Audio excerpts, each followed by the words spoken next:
Welcome to the Comin Up Charlotte podcast, produced by Deneka Thomas and amílcar Sanatan. This limited podcast series is all about real life in East Port of Spain. It is about the hustle, the people, the everyday work that keeps the city moving, the stories of the ones that make Charlotte Street, aka Chinatown, what it is. Today we're talking with Akel, a beach boy who grew up in Coconut Drive, Morvant, a graduate of UE, and a business owner who praises football and sports for his success and stability in society. Let's reform bananas and dance, reform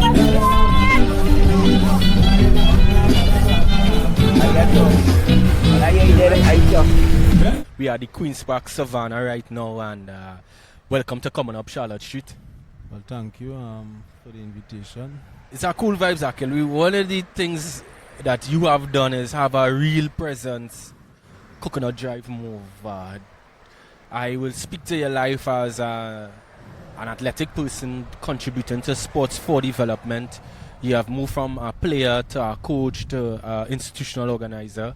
You also had an interesting process of being an entrepreneur with contracting, and we'll talk about that. But I want to hear about Coconut Drive, your life there growing up, some of the joys, some of the hopes, some of the dreams you had. Growing up in Coconut Drive, had a lot of different experiences other than just sport, but to keep it on sport, I more or less was introduced to cricket and football at an early age. It's in 9, 10, 11, and more so in the streets. And probably, you would have times that you would go to the playground or the Savannah. And I was more inclined to football because, probably the favorable sport at that time and more popular sport. So I balanced both, until like the age of 15. So then I more or less devoted much of my time to football. But I was going to get to that. Your journey in football is quite interesting. You had an experience a number of boys have in particular about being a transfer student, and you got a kind of athletic supported transfer where you move from a secondary school in East Port of Spain to what people popularly refer to as a prestige school, Hillview College in secondary school. If you could discuss that journey, that experience, what it meant for you, what were some of your fears and that new experience? Yeah, well, I started at Moval until secondary, and playing football as usual, with Mova Elements, a club that is located in Coconut Drive. Novik Dinoon is the coach / owner, also past Hillview Old Boys student. So in interacting and participating in the club, the opportunity came that Hillview College was interested in acquiring footballers, to transfer into the school to help the football program. And it so happened that it touched my coach at the time, Novik Dinoon, and he brought it forward to me. And I did not know anything about Hillview College. I was wondering where the school is, if the school on a hill, making fun in that kind of way. And my time at Moval until I took the opportunity. And before I reached the part that I made the transfer to Hillview College, I was offered the opportunity to go Malik Secondary at the time, and which Malik Secondary was doing very well in football at the time. Coach Franco had asked me to, as the coach of Malik, to transfer to Malik, and I really wanted to go to Malik because it's a stone throw away from home, and it have rich history in football in the school department. So I brought it to my mother, and she told me that it's your choice, because I don't think I would be able to support you financially all the way to Hillview College. So Malik is walking distance away, so probably Malik would more or less be the best choice from a financial perspective at the time. But the good thing about it is that she, at 13 years old, she told me the decision is yours. She didn't force anything down my throat or anything like that. So I thought about it for at least a week or so, or two, while I was training in the August vacation with both Hillview College and Malik at the time, because I wasn't sure. And, I just said, but, I always wanted to go to attend that college. I said, I'll take the opportunity and go to the college, which is Hillview College. And the transition was very smooth in terms of the transfer. But leaving Moval, I went to secondary that I don't want to, cast any, bad shadows over, But it was a lot different attending Hillview College, it was a totally different environment, the mindset of the students, the competitiveness, the seriousness of going about academics and even other sporting activities at the time. So it was a huge culture shock to me, because at Moval until I was not the student that's supposed to be, you lack interest in your schoolwork, you lack, attendance in going to class, you was distracted with all other activities that you're not supposed to be doing at the time. And going to Hillview to settle and adjust, it took me at least a couple academic years to actually settle and almost climatize and get up to speed with the pace of the work and at that time. But the thing that stood out to me at Hillview College was my peers was always supportive of me, always willing to help. They take their lunchtime off, just to ensure that I complete work and I learn whatever was taught, in the classroom that I probably miss, which I miss a lot. It was very difficult. I still maintain full participation in sports, and cricket and football. So I was a standout student when it comes to sport, even on like sports days and such activities like that. I would have do good at high jump and so else, the normal races and so forth. So I was a key student where sports was concerned. But the transition was really tough, to go and try to buckle down and get up to speed or get on par with the other students was a huge challenge, because at Movala Mantile was not practicing the work that you should. So therefore it was just way behind. I eventually synchronized into the school system and I started to feel like, an actual Hillview boy by Form 4, Form 5. I would have done O-levels there and I was able to get 5 O-levels, where I went on to Form 6, because I was representing the school for football and cricket at the time too. So, it played a part in me getting the opportunity to go to Form 6, where I completed 5 A-levels and was able to move on to the University of the West Indies, where I studied agribusiness management. And that time at Hillview College there, 6 years, played a vital role within my life, because I live at Mova, Coconut Drive.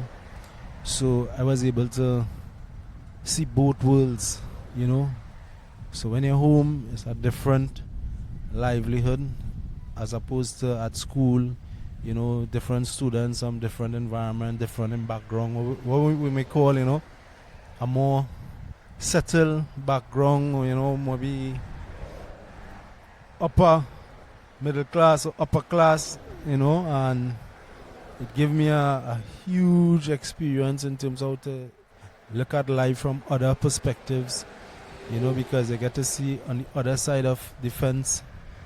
You never thought growing up, attending Mobile until secondary, UE would have never been a real, I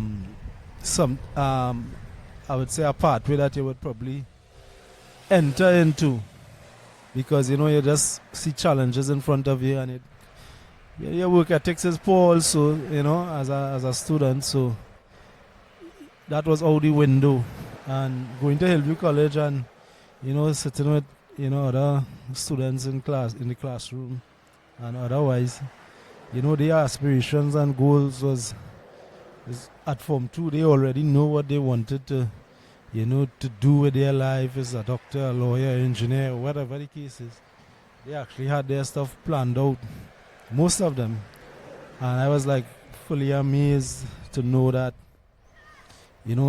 children at that age already know what they want, when I, just trying to find myself before I could even prepare myself for what I may want to do. In East Port of Spain, a single chance can change the whole direction of your life. Anybody who grew up on this side of the island knows that opportunities do not come in bulk. They come small, quiet, and sometimes disguised as hard work. Akel, however, is proof of what happens when you trust your instincts, learn from discipline, and use the determination of others around you to guide your decisions. He took one opportunity, just one, and turned it into a foothold, then a foundation, then a business that he can stand on. And this is something we see all across East Port of Spain. People taking whatever doors open, even if it's just a crack, and pushing it until it becomes a pathway. This is Comin Up Charlotte, and now back to the episode. One of the things I have to reflect on is that time at Mobile until there were many other young people with ambitions and dreams.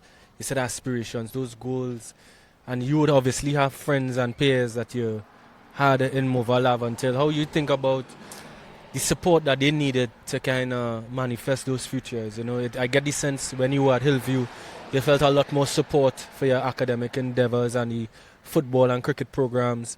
In Mobile until you're still in the community. What could we do to support people's futures? I think a real assessment should be done, at those schools, especially Mobile until, it's not that the students cannot achieve, the academics like other students in the top schools. Maybe the pace and the workload may need to take a particular structure. It may take longer, or may a different pattern in terms of going about studies and choosing the correct pathway again in terms of what you may want to be, because the reality of the students in the so-called mobile elementary schools, and likewise, we have a lot of social challenges at home, and it's easy for one to say, well, I grew up without a father too, and I grew up didn't have too, and but sometimes you just can't compare yourself with other people because we're different, and sometimes we get gobbled up into the challenges that face before us, and we're not motivated, and maybe we don't have the examples at home. So even though things may be rough to attend school and to study and to get the books and the necessary resources and all those sort of things, it can be a huge challenge, so I think something should be done and looked into the school system for students, because they have it now as a 30% and below, right? And if a student scoring less than 30%, and it have students who score in 70s, 80s and 90s, and you want them to learn at the same pace and expect them to come out of school with the same grades or similar grades, It's like asking me to run with Usain Bolt, without preparing myself properly, and I don't have the natural ability. So it's not that I cannot become a doctor because I attend mobile elemental, but it's the pathway to it. We may need some adjustments. One of the things I have to acknowledge is you have moved from different spaces almost all your life. You are not originally from Coconut Drive, Mova, Akel. I believe you had a life in a more rural part, or part of your early childhood years was with family where it had a lot more coconut trees, fruit trees, and quiet and calm outside of the hustle and bustle of urban areas. Talk about that. Right, well, something I do, like to mention much about, but it's something that played a significant role in my life, at an early age. Even at the age of, I would say probably a year and a few months, maybe a couple months, my father and my mother had spent, do some time in prison, probably around 5 years approximately, or a little more. And within that period, I went to live with my great-grandparents in Bish, Charma village, Bish to be exact. And I basically, at a year and a couple months growing up there, that become a way of life because that's what you was introduced to, and so as you say, it's a country area, you have a lot of fruit trees in the yard, and you have cane, you have padu, you have fat pork, you have mangoes, you have a wealth of fruits. I love fat pork, man. You have a wealth of fruits to choose from, so even though fruits are seasonal most times, they never out of season to get a fruit within the yard, and you walk to school, and at times I would visit that area and just to catch up on friends and sometimes and family, and I can't believe how far I used to walk. Because driving, I was like, wait, all I used to walk at I was like 4 or 5 years old, so it's really amazing, to see, that side. I was able to understand that country, rural side of life, knowing that from the time it started to get dark, you see all the neighbors had to take off their lights and close the windows because it's time to sleep, and moving back to Mova when my parents came out, of prison. It was the first time I actually see my mother and realized, hey, that's how my mother looked like. So everything was just a surprise, and then going back to Mova, to kind of restart life. School was a little challenge because different bunch of students. So eventually, acclimatized to the environment, and it wasn't tough to acclimatize to the environment because I went to my grandmother first, and in that yard I had my uncles and my cousins, and so I was among a lot of fellow young men similar to my age, close to my age. So learning in terms of the culture was not that difficult, So yeah, and that makes sense. I want to fast forward a little bit. You have had a history of representation and institutional leadership at the University of the West Indies. You were in the student government, representing the student body to promote sports, improve the facilities, and advance the kind of holistic well-being of students. You have rose in the leadership of the football associations of Trinidad and Tobago. If you could speak about the current position that you hold, and what are some of your visions and missions that you have coming from the place that you come from and charging a leadership for your region? Well, I currently the president of Northern Football Association, and that is the northwest, I would say, region, or the peninsula, if you want to call it that. Football played a vital part of my life in terms of transitioning, into a different environment, or I should say a different school, where, my future more or less take a different turn. And I saw football as a vehicle, for a lot of people to achieve,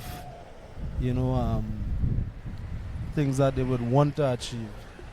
For instance, a lot of police officers and people that is in the military, played football and was given the opportunity because of their talent, to get into the service, to have a stable job. They eventually become coaches, they become stable in society and be able to contribute in a positive way. Also, players with better talent or who took the opportunity when it was granted, get the opportunity to play abroad, to get scholarships. So I saw football, in a very positive light in terms to help individuals better themselves, and not only in acquiring jobs and going to schools, but it teaches you a lot how to compete, it teaches you how to lose, it teaches you how to win, and also look at your opponent and tap them on the back and say, it's just a game, somebody got to win, so it teaches you a lot of things, human skills, it teaches you how to socialize, it teaches you how to communicate, so football has a lot of positives, and that is what I would like to see, within the organization, that they could bring to individuals and coaches and build character with individuals and see how far the football can reach within the cracks. Just to open doors, open windows of opportunities for anyone that, participate. And the final question I would have for you is about the way that you support livelihoods by literally changing the way people live. You are involved with construction, you redesign communities, you redesign people's yards, their homes. You could talk about what brought you to that, and I know it's not just about the money, part of it is improving the well-being of people in East Port of Spain. Well, it's more or less a new chapter, in my life, and it's an area where, I'm trying to put a little more focus, within my company to develop it into a proper company in terms of day-to-day runnings with good governance, I should say, organizational governance that is needed. So with my company, I currently, do maintenance work and maybe do construction within the company, communities as well. And while you're looking to acquire a job to help with finance personally, interacting with people, you realize how beneficial, it is to deliver the job to the community, because it benefits the people in the community. They welcome you. They also get little short employment, and it reached sometimes it be like, the people that you employ, they're so grateful that, you was able to come so that they could get a job. And that's words that have been expressed to me. So I'm making it up, and you feel so good in your heart that you could, still, put out an olive branch to someone to, maybe add some value and financial, value to their lives, and they might improve their lives and also improve the community. And after you finish, you feel good to know that you was part of something that is now a structure to help development within your community. So you feel good, a good feeling within your heart. Yeah, and do you have any final words to young people in East Port of Spain who may never had that opportunity you had to leave, to go to school and go into university and to form companies and so on, but there are young people who are in East Port of Spain right now for next 5 to 7 years? What could you do to encourage them to, support their dreams? I would say that you would always have limited resources to achieve your goals. You will always, or most of the time, don't have most of the things that is needed to help you move forward. But what I would say is, whatever goal and dream or aspiration that a young man or a young female may have, go at it steadfastly. Don't ever give up. Don't ever doubt your capabilities, doubt your dreams. No matter how hard it may be, keep steadfast and go at it. You may fall long 1,000 times, but sometimes it's the one time that you jump the hurdle, is the time that you spiral into success. So don't ever give up. Giving up is not an option. It may be hard and it will be hard. Tell yourself that. It will always be hard, but don't give up. Thanks for joining us on Comin Up Charlotte. This podcast is part of a wider project that includes poetry, visual art, and a final community event, all shaped by the stories we've gathered here in East Port of Spain. To learn more, follow along, share an episode, or start a conversation of your own. Thank you again for listening.